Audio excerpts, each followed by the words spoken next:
Hello, my name is Rhett Lindsey and I'm an actor. I grew up in Atlanta, Georgia. I was born and raised there. My mother was a single parent. My father really wasn't in the picture.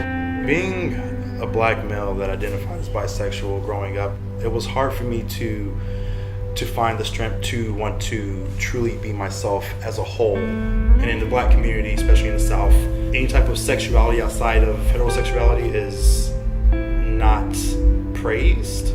It's pretty much pushed under a rug. I would say that I started to question my sexuality probably around the age of 12. I never talked to my parents about it. I followed those traditional guidelines, and it wasn't until I moved out here to Los Angeles as an adult that I was able to find my true self, love my true self, and express my true self. The main mental health battle that I've faced, and I would have to say recently, within the past 2 years, has been anxiety. The anxiety that I started to feel once I started to recognize that something was off was probably when my brother-in-law passed away. I've experienced death in my life in the past, but not from someone that I was that close to. I definitely looked up and admired him as a man. He was pretty much the closest thing I had to a father figure.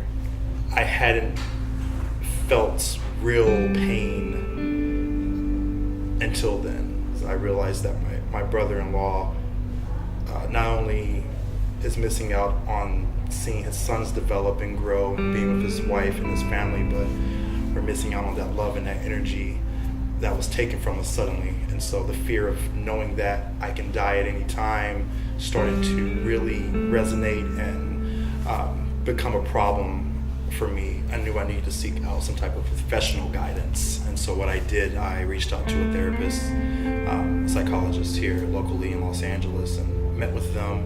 When I was able to sit down and talk out what it was that I was feeling and be open to not trying to fix it or run from it, but go through it, that helped me stay grounded and identify that anxiety, depression is something that you shouldn't feel afraid of.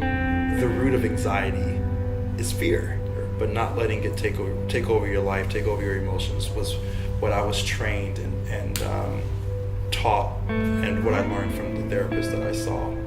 I started acting at the age of 7. Seeing someone that I knew on television playing someone that wasn't them, but it was still affecting me in a way. It was making me laugh, it was making me cry. And I liked that. I liked that they were able to affect me through some type of instrument, aka a television. And so that sparked me to want to entertain the arts, pursue it, see what it's about. Luckily, I've been blessed and fortunate to have been in a lot of productions, films, commercials, television, guest spots. I think mental health and my sexuality has definitely colored my craft as an actor. One thing I want people to understand, no matter what age you're at, but especially young adults, is just be yourself. And don't care about whatever you see in terms of the media depiction of what it means to be gay or trans or bi or pan or straight, whatever. It's about identifying within yourself. For yourself, not for others, but for yourself. I think you'll be okay.